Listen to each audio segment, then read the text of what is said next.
Well, I think the one question, and if we come up with the answers, we will be millionaires, I'm sure, is as an instructional coach, how do I spark the love of learning in my teachers? Because I feel like we're in the business of learning, so we should all be lifelong learners.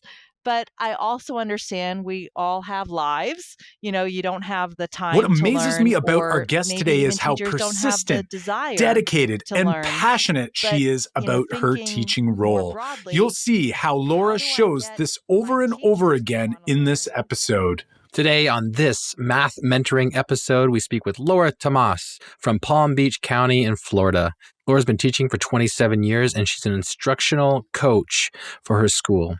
Laura chats with us today about how we can spark the love of learning in our fellow teachers and colleagues. Stick around while we talk about how being vulnerable can allow you to become a better educator, how you can help teachers create a lifelong learning attitude for themselves, and a bunch of tips on how to help switch educators' mindsets. Here we go. Play it!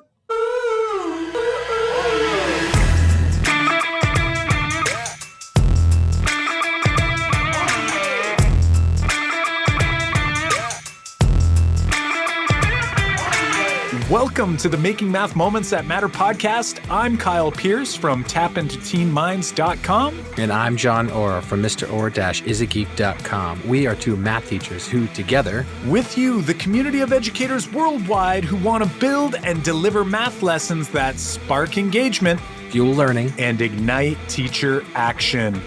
Welcome to episode number 46. How do I spark a love of learning in my fellow educators? A math mentoring moment with Laura Tomas. Let's do this. This is another Math Mentoring Moment episode with many more to come, where we have a conversation with a member of the Making Math Moments That Matter community, like you, who is working through a challenge, and together we brainstorm ideas and next steps to help overcome it. Before we get to our chat with Laura, we want to give a quick listener shout out to Trice77331, who left us this review on iTunes. I absolutely love these podcasts. I feel like I'm at Fogo de Chao of mathematics, a smorgasbord of ideas for next year. Some I've heard of, some I've wanted to try, and some are totally exotic to me. And some go against my old school way of thinking. Thank you so much for your time and effort in putting this project together.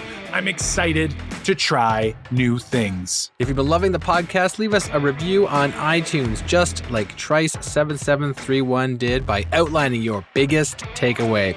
Reviews help more educators hear about the show, and in turn, we can help make more math moments that matter for students. And now, let's get to our chat with Laura. Here we go. Hey there, Laura. Thanks for joining us here on the Making Math Moments That Matter podcast. How are you doing this lovely summer day? Yes, we are recording this in the summer, but how are you doing today, Laura? Well, I'm doing fantastic. I haven't walked outside yet, but I know it's going to be at least in the 90s, and then the heat index will be in the hundreds today. Oh. Yeah, that's quite hot. John and I are living around the Great Lakes, so we know what humidity is all about here in southwestern Ontario. People think that just because we're in Canada that we don't know what heat's all about, but it gets pretty sticky here as well. So Laura, do us a favor. Tell us a little bit about yourself. Where are you coming to us from? How long have you been teaching? And give us a little background on your teaching journey. Okay, well, my name is Laura Tomas, and I live in Palm Beach County, Florida, which is in Southeast Florida. First, I want to thank you for having me on your podcast. I've listened to every single one of yours. Amazing. I would love to talk about later maybe the two that really stuck with me the most. I just finished my 27th year teaching, which is unbelievable to me. And I've had all 27 years in Palm Beach County. I've really lived here since I was 5, so I've been a South Floridian pretty much my whole life. And after I graduated from college, I came here to teach. I started working at a middle school doing special ed for 7 years, and then I jumped into the elementary world, and I've stuck there ever since. I stayed 20 years in the classroom, and then the last 7 years, I've been a math coach. Awesome. Awesome. Thanks for that, sharing that little bit about yourself. I'm a little bit curious about this, a little bit more of the backstory. What led you to want to be in this teacher role? How did you kind of stumble across this field? So I fell in love with my second grade teacher. So when I was 7 years old, that's when I decided I was going to be a teacher. And I never looked back. I was at a private Catholic school growing up, K-8, and I was always in that quote high math group because I was that good memorizer and good at procedures, like I know you guys understand. And when I went into high school, I started at our private Catholic high school here.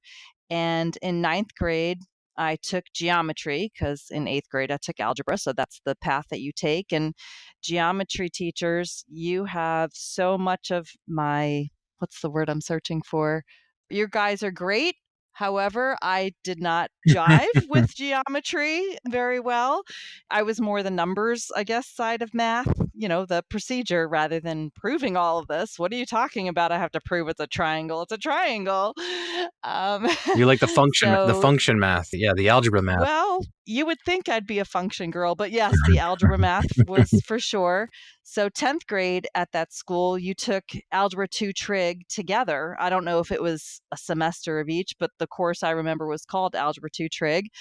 And then I switched schools. I went to the public school for 11th and 12th grade. So I get to my guidance counselor in the summer, and he says, well, in 11th grade, you should really take analytic geometry and trig.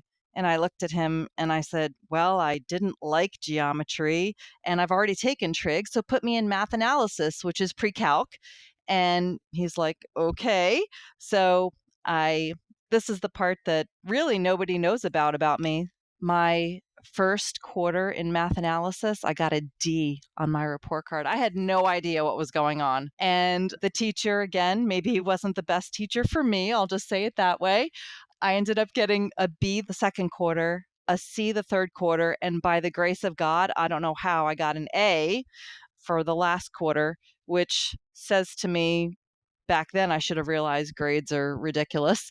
And then you had to take a test to get into calculus for senior year. And of course, my whole high school career, I thought, oh, I'd be taking calculus my senior year because that's the path that I'm on. Well, I sat down to take the test and I had no idea what any of that was. I sat down with my guidance counselor in the summer between my junior and senior year. And I said to him, well, I didn't get into calculus, but I still want to take math. So somehow I talked him into letting me take the course called integrated math. And he says to me, Laura, that's going to be like steps below the math that you've taken. And I convinced him by saying, but it's going to get me ready a great review for the SAT. So I sat in that class, and that really is where my teaching profession began because everybody around me, all the students, had never seen math that I've already taken since middle school. And so I ended up teaching those kids around me in that class because, again, that teacher, bless her heart, it was all procedural back then. And even for me, and I tried to help the students learn those procedures and everything. And towards the, I guess, middle of my senior year, I took the CLEP test. And I actually looked it up. They still have it these days where you can just take the test. And if you get a high enough score, you don't have to take the class in college. They just give you college credit. So I took the CLEP test and I got a high enough score that in college, I didn't take one math class. So I get into my methods of teaching elementary math class in college. And I remember the professor trying to teach me different bases. I'm like, I don't know what you're talking about. I don't understand. We're a base 10 system. We are? So we Yeah, so exactly. fast forward to about 3 years ago, I was in a workshop in the summer for teachers and listening to this professor teach whatever, and he brings up different bases. And of course, my heart just sinks into my stomach because I remember thinking, I don't know anything about this. Well, that professor brought out our two colored counters, the red and the yellow sided, the two colored sides. And he starts teaching us using these counters. and the light bulb comes on for me. And I was like, that's it?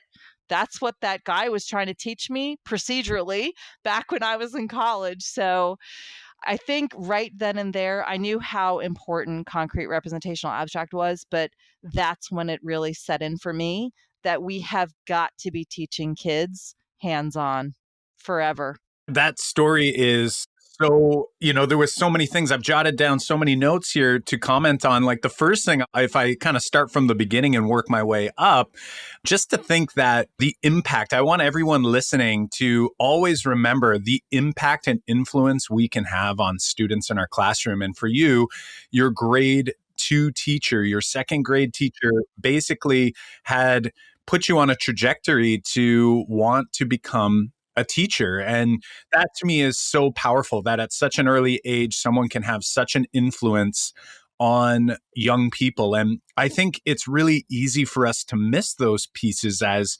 educators that many times kids don't necessarily tell us. They might, do the head nod or they might smile here and there, but sometimes we don't hear that full story. And when you do get that one story from a student who comes back and says how much you've influenced them, we always have to keep in mind there's so many other students that you've likely influenced that haven't actually shared that story with you. So that was the first thing that really resonated with me. And then the second one, and I love it, you kind of came to this conclusion yourself that when you yourself are trying to learn something and you aren't seeing it procedurally, and then when someone brings out the concrete manipulatives, how important and how helpful and impactful that can be on a learner. It's really hard for us as educators, especially when we're teaching concepts that maybe are so ingrained in us that we don't really see the need for the concrete. And oftentimes we think the concrete manipulatives actually make it more complicated.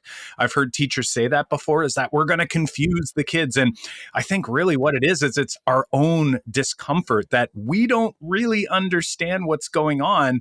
And we have to actually think about it because we've never been forced to think about it before. And your example of working in different bases is so key here because oftentimes, and I think it was Mike Flynn, I think Mike's going to be coming on the podcast in the next little while as well.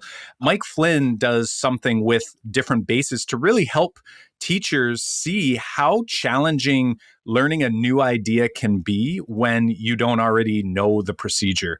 And that for me is such a big takeaway. So thank you so much for sharing that. That sounds like a big, kind of a really cool journey that you've been on. And now 27 years later, as a instructional coach in your school or in your district, you have essentially kind of come full circle, right? You came in and you struggled along the way, you've overcome those challenges, and then you've sort of landed on this idea of concrete representational and abstract, how important that is for students in your classroom. So tipping our caps to you for that one. I feel like you have shared some really memorable moments here, but are there any other memorable moments that come to mind, maybe as a student or a teacher, that you wanted to share before we start diving in here into this mentoring moment episode? I think one of the most memorable moments was probably it was the year before Common Core came out. So I want to say maybe about 2009.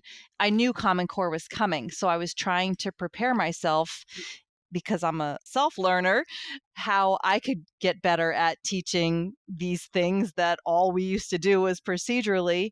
So one of the books that I came across was Math Matters by Suzanne Chapin and Art Johnson. And they had a thing in there about partial quotients. And that was the first time I had ever seen partial quotients. So we're talking about 2009, so about 10 years ago.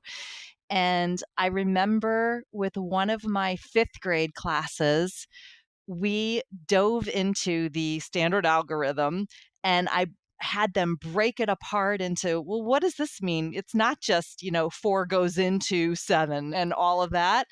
And by the time that one question was done, at least 25 minutes had passed. And one of my students just blurted out, he was like, oh, we just spent 25 minutes on one problem. And I was like, yes, isn't that awesome?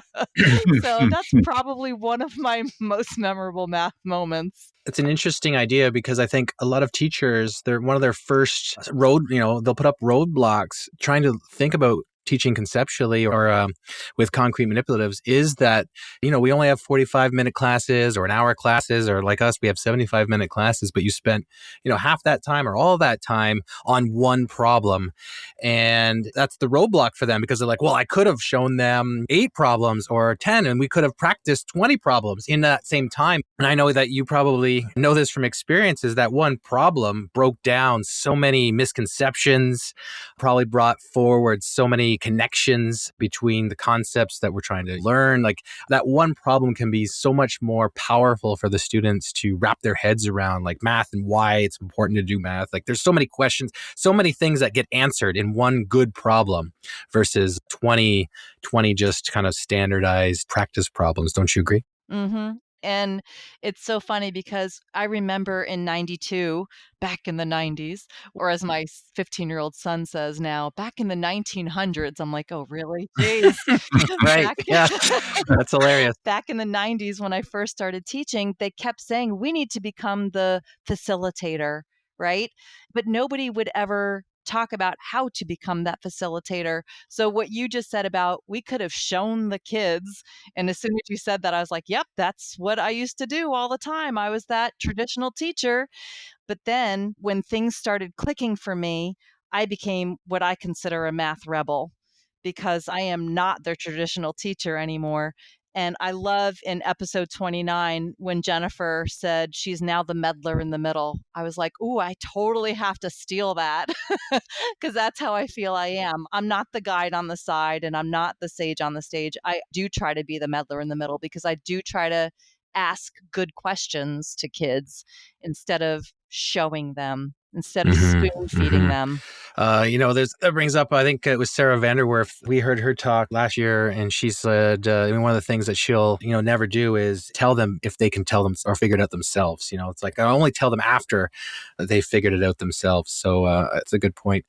Do you mind thinking about your role right now in your district? Mind sharing what a recent success looks like, or that you experienced, and what that might look like? So I am an instructional coach at one elementary school. So we have, since we're Title I, they buy our positions for a math coach and a reading coach. So I'm the math coach at one school within my district, and my district is huge. So we have many coaches. One success that I've had probably with a teacher, actually, I would say it was this past year when your podcasts first came out and I was listening to all of them. I kind of fell in love with episode 3, where you all talked about the CRA, the concrete representational abstract. And I kept telling all my teachers, you have to listen to this. This is amazing. This is fantastic. Well, every time I asked somebody, nobody had listened to it. So I went to my principal and I said, hey, this is amazing. All of our teachers need to listen to it. Can I hijack a PLC? So I did that. So everybody in my school listened to episode 3. I kind of broke it down into K1 and 2, we were all together, and 3, 4, and 5, we were all together. And then the following week, we came back and discussed everything. So I had them take notes with everything when they were listening. And then I asked some guiding questions the following week. And I think if I just touched one teacher, which I think I did because I asked for a reflection at the end, and it made them question how they were doing math, how they were teaching math, I should say. So I think, hey, if I got to get to that one teacher, that's going to make a difference with that many more students. I'm so happy that you shared that story of success. And, we've seen a lot of people on social media who've been sharing something similar where they're either bringing some of the podcasts or some of the other pieces that we've shared online into a PLC. We actually recently, I'm going to try to add it to the show notes to go back and find that tweet where there was a group of educators who were out for they called it a podcast talk, kind of like a book talk. And they had gathered at a local restaurant, a local establishment. I think they were having all very, very fancy adult drinks there in the photo, but having discussions about the different podcast episodes. So that's so awesome to hear that you brought that in and tried to help share some of that message with teachers, because I think that could be not only like you were sharing a success there, but in a way that was a bit of a challenge that you have is how do we get teachers to see and find the value in some of the professional learning resources that are out there? Like people are busy. They're not sure. Just because you like it doesn't mean necessarily, hey, well, Laura likes it, so then I'm going to like it. But then once you've experienced something, it can really build and resonate into something else. And we're finding a lot of people in our Math Moments Academy are doing something similar where they're actually a part of the Academy community, and then they bring that idea or some idea from one of the courses inside the Academy, they bring it to a PLC, and they do some sharing there as well. So all amazing ideas. I love how you found a way to kind of bring that to another group. And then even if one or two people say, hey, I'm going to try to listen to a couple more episodes and try to get involved here, that could be the biggest challenge, is trying to get people over that belief burden that we sort of carry. Like we've grown and learned ourselves in a particular type of system. I know I have, and I know for me, it was really difficult to sort of overcome this idea of, no, this is how math is taught. And if I want to be rigorous with my students, I have to do things in a certain way. But until my belief shifts have happened, I wasn't necessarily seeking out those professional opportunities. So sometimes it's just that one little thing. So again, just like teachers, coaches have to always remember too, sometimes we don't hear the impact or the influence that we've had on people. So I'm sure that there's at least one person in that room who may have started to go, you know what? Maybe I want to flip the switch on maybe some of my beliefs or start digging into more learning. So that's really awesome. And, I'm wondering if we can build off of that success. And then maybe, do you have any challenges that are on your mind, like anything that you've experienced along your teaching journey or anything that's on your mind lately that we can start diving into here on this Mentoring Moment episode? Well, I think the one question, and if we come up with the answers, we will be millionaires, I'm sure, is as an instructional coach, how do I spark the love of learning in my teachers? Because I feel like we're in the business of learning, so we should all be lifelong learners. But I also understand we all have lives. You don't have the time to learn, or maybe even teachers don't have the desire to learn. But, thinking more broadly, how do I get my teachers to want to learn better ways, maybe different ways, so that it's going to affect positively our students, right? Because I keep talking about spoon feeding things and here, let me show you how to do this. And that's one side, where the other side is more of the discovery learning and let's let the kids learn. And it's funny, as I reflected before we started, I was like, you know what? They're going to probably do the coaching thing like I do, where I flip it right back on the person and say, well, how do you do it? So if you have suggestions, I will take them. But I figure you're going to probably flip that right back on me. You, Hey, you, right. you You are nailed just it. Let me just restate for everybody listening. So it sounds like what you're saying is you're trying to figure out, you've got a whole bunch of teachers that you're trying to, the benefits from your probably personal experience of this lifelong learning. Like you've learned so much probably just even in the last few years to change teaching, and you're trying to spark that same level of learning in the teachers at your school. And how do you go do that? Because there are teachers there that clearly don't want to, or they have other reasons, or there's excuses popped up. So that's the big challenge right now, right? Is how do I spark the love of learning for these teachers that I work with every day? So I guess, the question back to you first would be, like, you've clearly tried some things. You just mentioned a couple of them. What have you seen work so far, or what have you tried that didn't work? Like, what are you trying so far before Kyle and I kind of give our 2 cents on all this stuff? Okay. So a lot of times I will blast out emails. However, whatever's in my email I think is super important. But we know that a lot of times teachers just hit the delete button and don't even open up their email. Other things that I've tried is if I find an article or something that I call them cheat sheets, but you probably call them tip sheets. Your tip sheets that you all have created, like the automaticity versus memorization or the principles of counting and cardinality. One article that there's two, absolutely love. One is the 13 Rules That Expire by Sarah Bush and her friends. And then the other one is Never Say Anything a Kid Can Say. So those articles at the beginning of every school year, if there's a new teacher, the first year that I went to my current school, the 13 Rules That Expire, that was the first one that went out. And then you kind of hope people read them. If a teacher comes up to me and says something, oh my gosh, whatever, I'm like, yes, at least I got to one person where they're on their journey. And other times, as an instructional coach, I'll go into classrooms and either model lessons or co-teach, which we all know that goes into the planning cycle. You've definitely got a plan.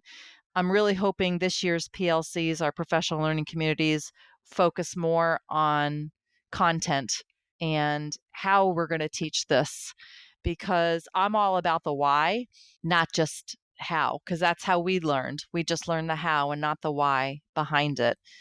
Those are some of the things that I'm trying to do. And I'm the big hugger on campus. So everybody knows that when they see me, they're going to get a big hug. When I meet you too, you're going to get a You're getting a hug? giant hug from me. Trust building. I love it. All right. Yep. I'm wondering if your past teaching experience was similar to mine, that I was a very traditional teacher. I would say more than I am not. Do you remember, what is the moment that you changed? What was going on there? What caused you to make those changes? What made you go I need to do this now and not these other things that I've been doing for so many years. I was doing, the way I was taught for more than 10 years before I started to make changes. I'm wondering for you, what was that moment, if there is a moment that you were like, I can trace it back to this thing that happened, or this year that happened, or what was going around there? I don't know if there was a particular I'm sure there was a particular moment, but I'm old, so I don't know if I can remember. But I do know that in 2012, I was blessed to attend the Mickelson ExxonMobil Teachers Academy. And I have to tell you, that was the best week of professional development I've ever had in my life. And I've been through a lot of professional development and also facilitated a lot of PD.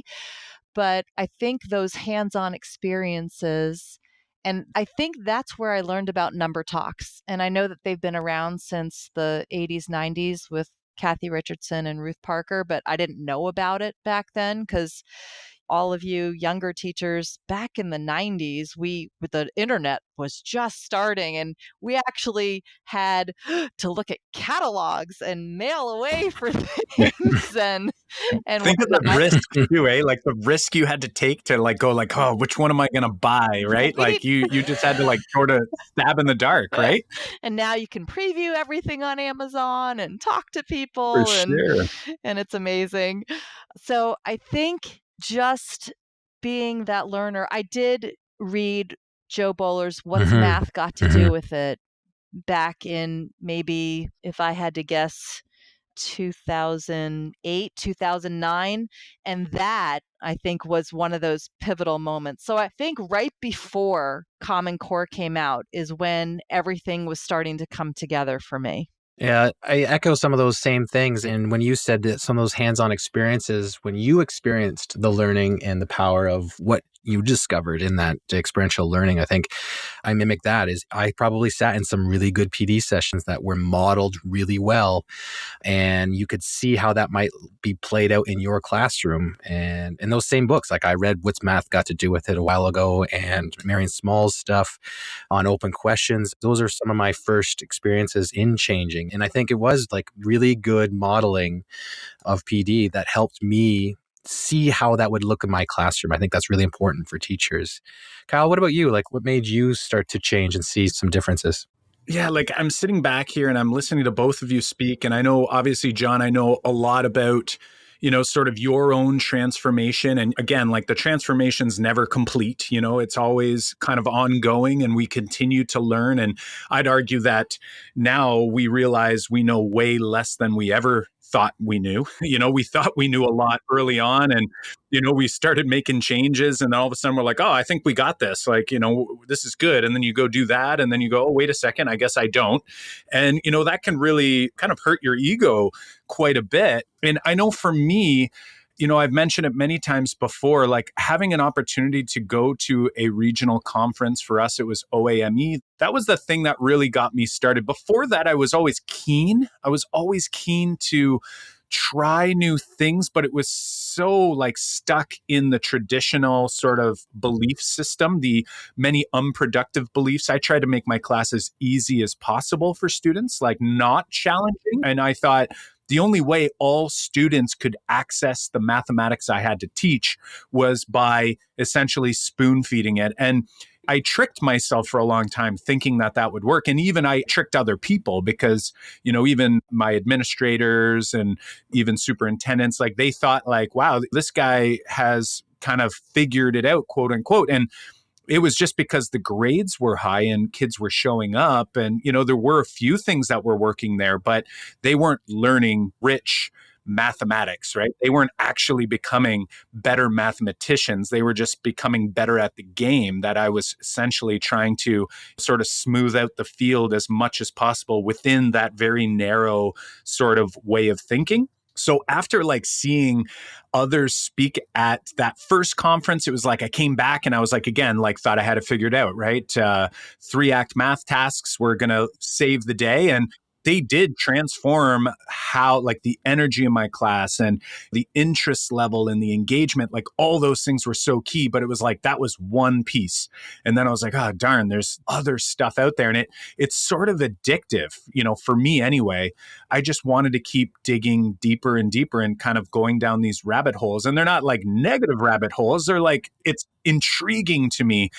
And it makes us kind of wonder, like when we come back here, how do we go about trying to inspire others to kind of jump in just like you have for your 27 years and the last 7 years being in a role where you're trying to essentially help move teachers towards this, not towards like your thinking, but towards like a thinking of learning stance, right? And trying to build their practice and start to at least consider things a little differently. And, for John and I, when we set things up for our Math Moment Maker community, we have it so easy. And the reason I say that is because people who are listening to this podcast right now, the ones who chose on their own, like they are already past the point of that struggle that you're referencing. So, for example, people who are in our online academy, the Math Moment Maker Academy, they're in there and they've essentially chosen themselves. Like we didn't really have to do anything. So it was like, that's easy.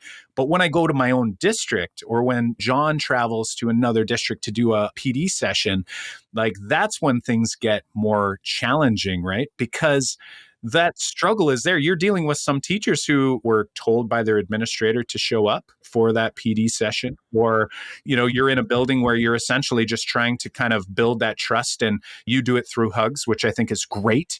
And other people do it in different ways to try to build that trust to get them into the classroom. So I'm wondering if we kind of, zoom in on this group. And again, this is like a group of educators, I'm going to say a large group of educators who haven't had that epiphany like you or John or I or the other people listening to this podcast.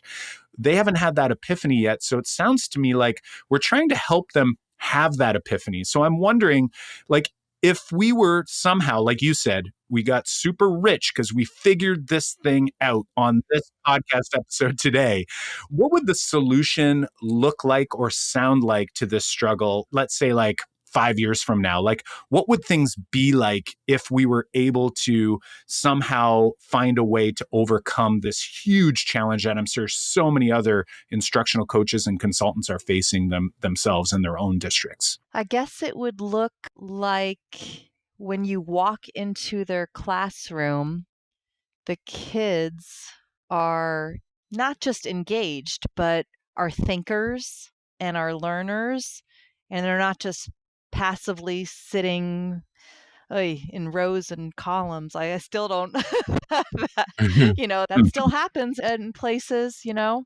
but where the kids are doing the work.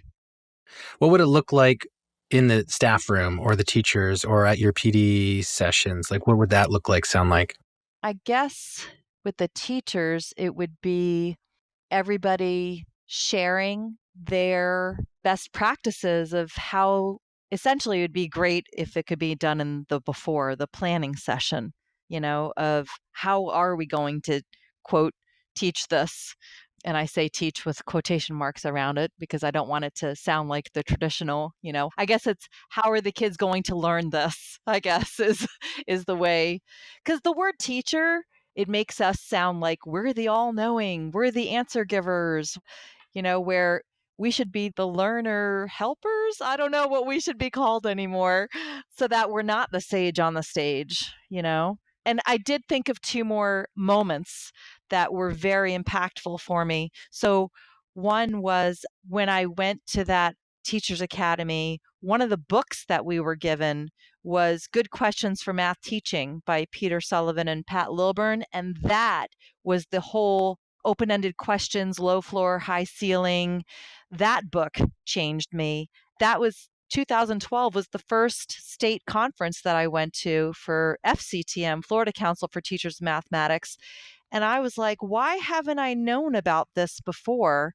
Which then, of course, branched into NCTM, which I have not been blessed to attend an annual one. I did go to the regional one because it was near me in Orlando a few years ago. But the other very impactful moment was at the 2014 FCTM conference. Dan Meyer was one of our keynote speakers. And I thought, oh, why haven't I heard of this guy? There's so many great people out there, educators out there that I think, Twitter has definitely helped in that because I was a late joiner. And actually, the reading coach at my other school told me I needed to join. I was like, why do I need to join Twitter? And she said, because there's so much great PD on there. I thought, in 180 characters, how can there be great PD? But then, of course, you go down those rabbit holes, and I find myself down those rabbit holes a lot, which is great. But, it doesn't help when I don't tell my husband, how many Amazon orders I have for all the books that I've ordered. Yeah, totally. Which I'm currently reading Math Recess. So I'm thanking you two for that purchase. Oh, nice. Sunil, nice shout out for Sunil there. That's an excellent, excellent read. And I just actually read an article from him this morning that he had thrown out there. And it was about Brene Brown. So his article was about how basically we need her to come into the math space and to actually do a keynote at a math conference. And he went on, and I'm just finishing up her book called Dare to Lead. And that's a great book. We'll put that in the show notes. John, it was your recommendation there. So I read that. It's not math specific by any means, but it really is. It really does apply to what we're discussing here in it. And the part that really resonates with me, and it came up in Sunil's article, was this idea of becoming vulnerable. And, oftentimes when we, and I'm saying you as a coach and myself as in a consultant role, and John being in the classroom, but oftentimes going out and doing workshops live or online, we often are thinking about how do we help other people become vulnerable? And I think one of the biggest things that we can do is try to make ourselves vulnerable. And, I'm thinking about some of the barriers that have sort of, you've essentially said them and how you've described some of this struggle. And, this idea of like, oftentimes we have this fear of failure, and I'm putting ourselves in there because I still have a fear of failure. When I go into a new setting, a new classroom, I go to a new conference and I'm presenting in front of people I've never met before, I still have that fear of failure. And how do we help ourselves become more vulnerable? Just like in Dare to Lead, how they continually talk about how important it is for us to essentially kind of shed the armor, she calls it in the book, shed the armor so that if we put ourselves and expose ourselves, then I want to say it's contagious in some ways. It's like, we're putting ourselves out there and we're showing people that it's okay to not know it all. And I think it's really easy for us to get stuck in this idea of like, I want you to have a learning stance, but then the actions that I'm sort of portraying and sort of like the stance that I'm sort of modeling is one of me knowing things, right? So, we have this pressure to fake it till you make it. And I see this in education all the time, and not just with teachers. I see it with administrators too, because administrators, those poor people, come into that role and they're expected to know everything. Like they're expected to be a lead learner. They're expected to budget. They're expected to know like maintenance of the building. They're expected to discipline like adults when they don't do their job. It's really hard to be good at all of those things. So whether you're a teacher or an administrator, just this idea that we need to become more vulnerable so that we're not faking it till we make it. And I think the only way that we can help other people do that is by us really working on that ourselves. And I know I think about it a lot and I'm working on it. And it's going to be something that I'm sure I will continually have to work on for the rest of my life, because as a human being, I think it's natural for us to sort of have that shield up because we don't want to get hurt. Whether it's emotionally or physically, we want to protect ourselves. And, in education, it's so easy for us to sort of feel like we're not good enough, or, I don't want anyone to think I don't have the answers, or that I'm not a good enough teacher, or I'm not prepared.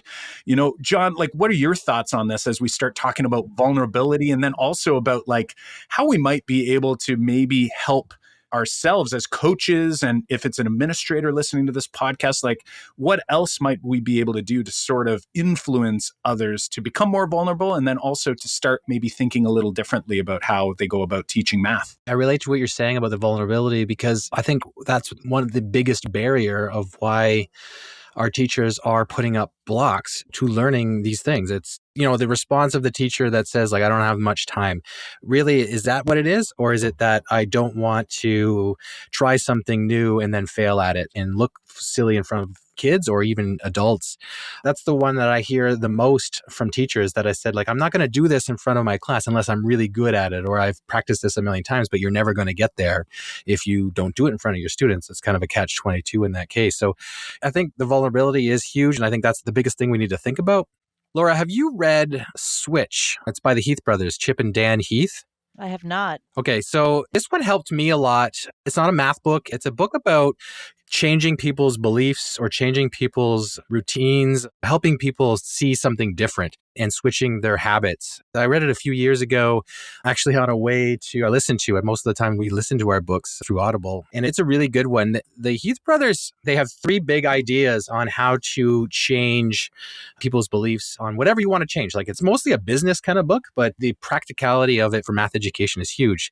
And I took a lot away from it. So the 3 big things that Switch talks about is, in order to change someone's beliefs about something, like we want to change the way our teachers are viewing PD and thinking about getting them that spark of love of learning. Like, that love of learning is huge for them, and not everyone is doing that. They're just kind of like, I have a teacher that's like, I strongly believe I'm still doing the right thing by giving out all this stuff, and I'm showing them how to do it, and I'm marking homework and giving out 1,000 questions. Like, they still strongly believe that they're doing the right thing.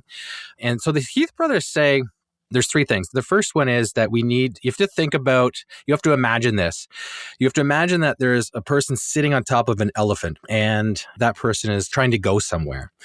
And if you can imagine that situation, then these 3 tips, these 3 big ideas will fall into place. So the 3 things you have to do is to help that person sitting on the elephant go to where they want to go. You have to direct the rider. And so what they mean by that is, directing the rider is like, you have to think about the rationality part of your brain, or the person's brain. You have to show them this is the right path for these reasons. Like, this is the person that's like very literal. They need to see the stats. They need to see the practicality of it. They need to see it works. That's directing the rider. It's like, you should do this because of these reasons. Like, it's very rational and makes sense.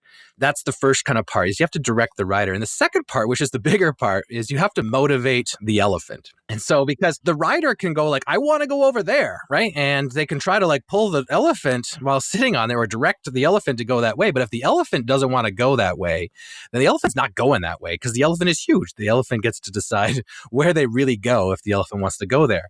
So you have to motivate the elephant. So the elephant, since it's so huge, is the emotional side of people. So this is like, I have to strongly believe about things. This is the part of your brain that if it's hungry, it's going to eat. This is the part of your brain that you're like, I know I should be marking right now, but I'm really going to watch Netflix because Right. that's quick. Like, Elephant always wins in that situation. yeah, like that instant gratification, right? That's the elephant. The elephant is that huge part of our person that takes over based on emotion and feeling and basically. But you know what I'm saying is, and then the third part is, okay, so if you can direct the rider, like you've told the rider, like we should be doing these for these reasons, and like, yeah, that makes sense. And then you've motivated the elephant, like you're giving people that clear, like, oh, that was amazing. I think I can do that.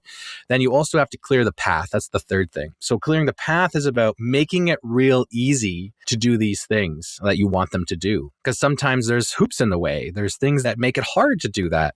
Sometimes these little things are called nudges. Like you can nudge a person in a certain direction and it can make it easier to clear the path. Like here's an easy example for a nudge.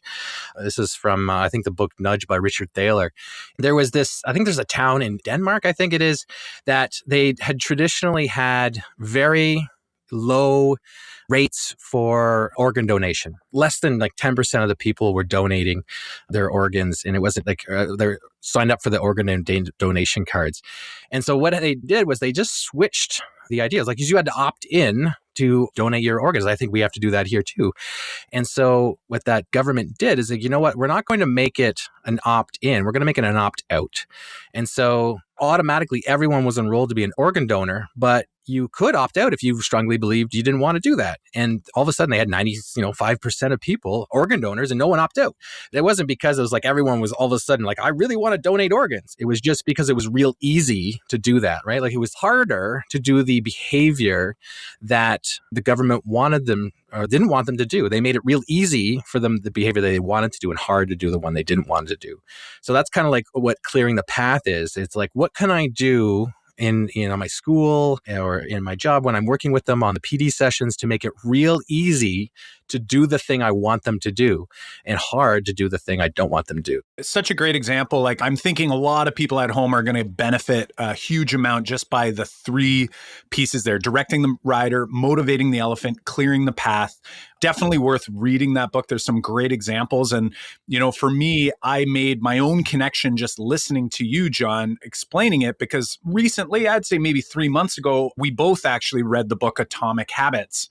And that's a great book as well. It doesn't describe it the way that they do in the book Switch, but he does give this idea, this scenario, and he uses jogging as like a great example. And I literally, in my mind, picturing myself, I know every morning I want to get up for a run.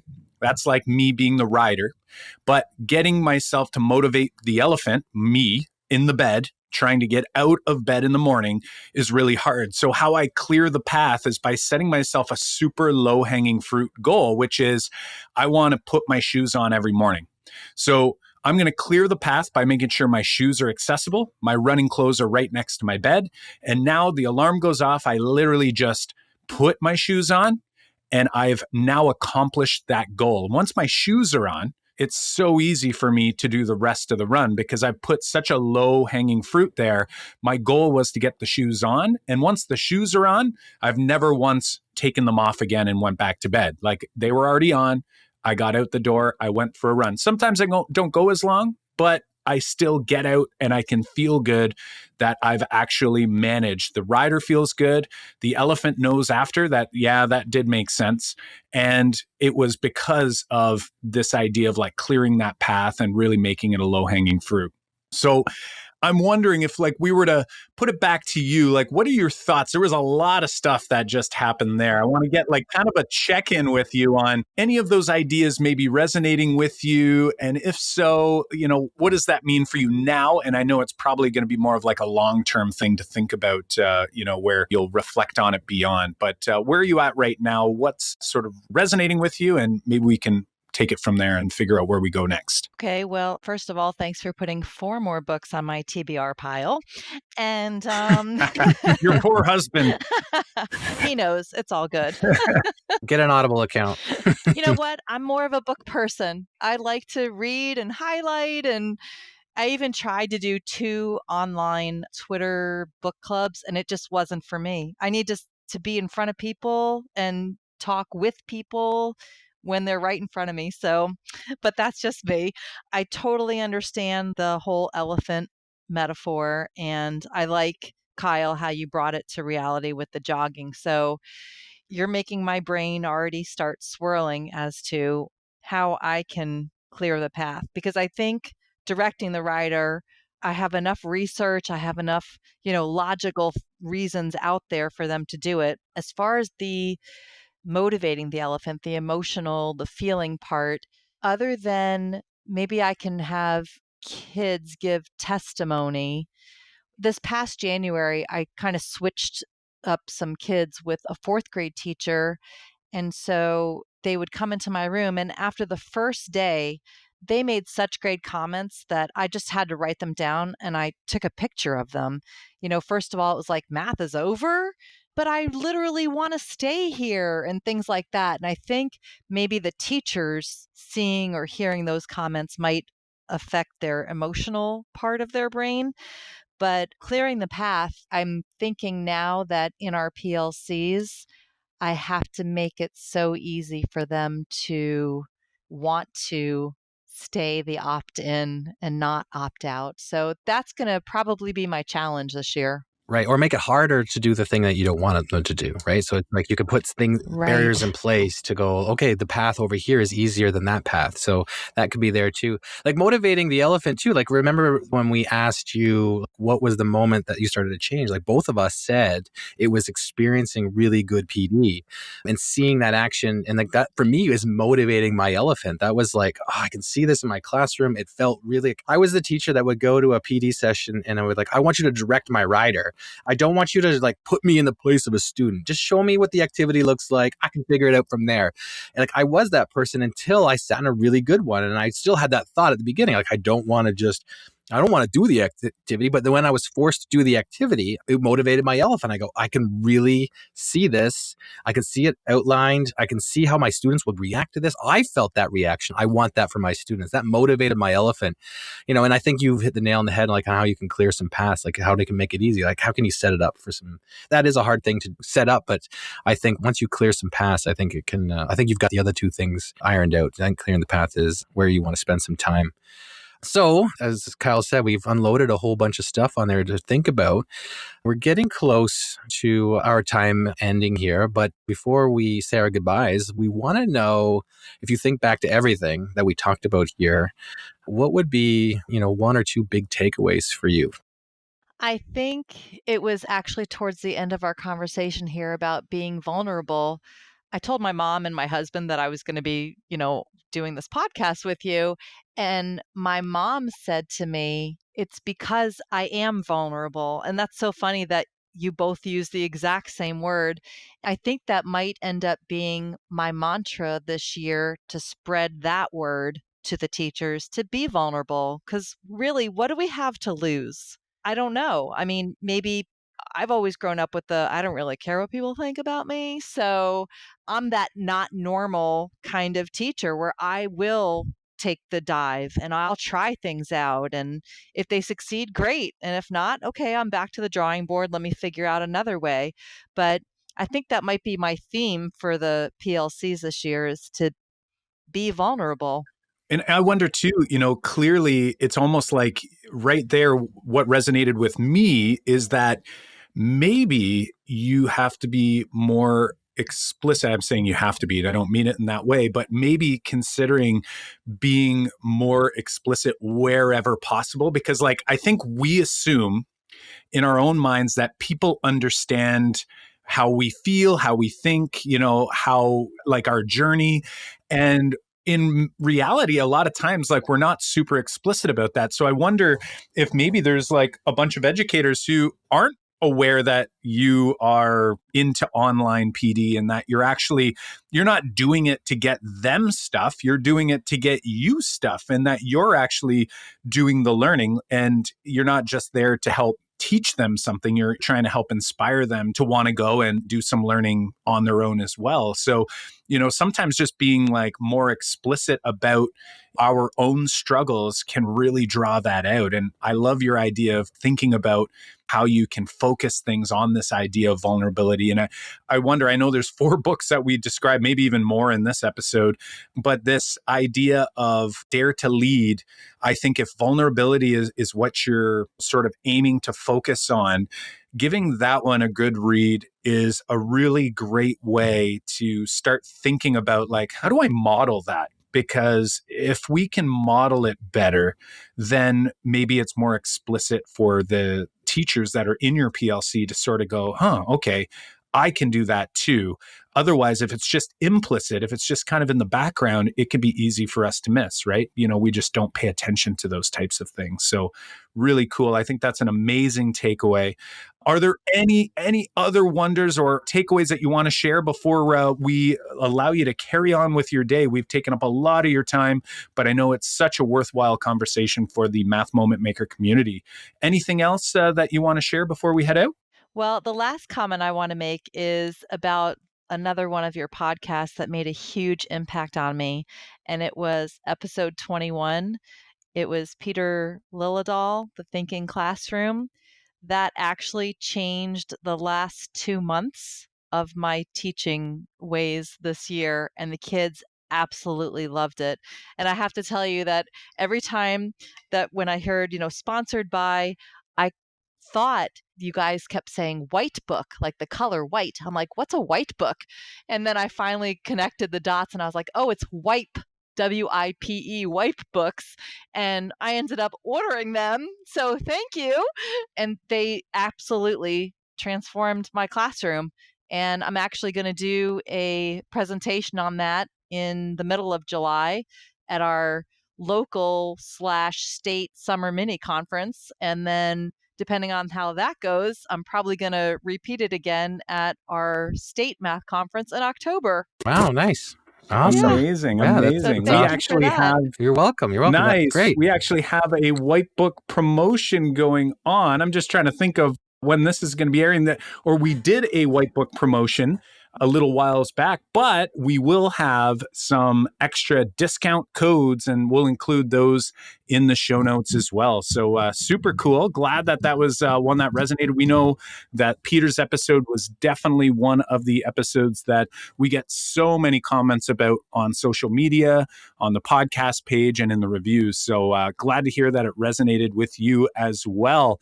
John, what do you think? Are we ready to wrap this thing up? Yeah, Laura, we want to thank you for joining us here on the podcast. Conversation has been amazing. We've really enjoyed talking to you, and I'm sure all the people listening to this right now have just as many takeaways as you had. So thank you very much, and we want to wish you the very best rest of your summer. I know as I said, we're recording this in summer, but people listening to this, it won't be summer anymore. But we want to wish you the very best of summer, and we would love to have you back on the podcast in, say, 6 months or so, maybe closer to the year-end mark, just to talk about how some of the things that we've talked about here and some of the practices you put into place. Would that be okay on your end? I would love it. And I want to thank the both of you so much. I'm a huge fan of both of yours. So thank you for all of the time and energy that you put in, and thank your families for letting us borrow you for this time. Thank you. Thank you. No worries. Absolutely. We love doing it. Thanks so much for spending the time with us in the Math Moment Maker community. And we will definitely be in touch with you online, either in the academy or in the online workshops in the future. So thanks again for your time. And we will be in touch with you to have you back on the episode, or in a future episode, I should say. Thanks so much. And if anybody wants to reach out, I'm on Twitter. Can I give my Sure. handle? Is that okay? Yeah, go for it. Absolutely. And since I joined late, obviously my name was already taken. So my husband came up with this one. It's at I Teach the Why. I teach. Love it. Nice. The why. The why, like teach spelled the why? Yes, Okay. like WHY. Nice. Since I'm not teaching Love the it. how anymore. Right.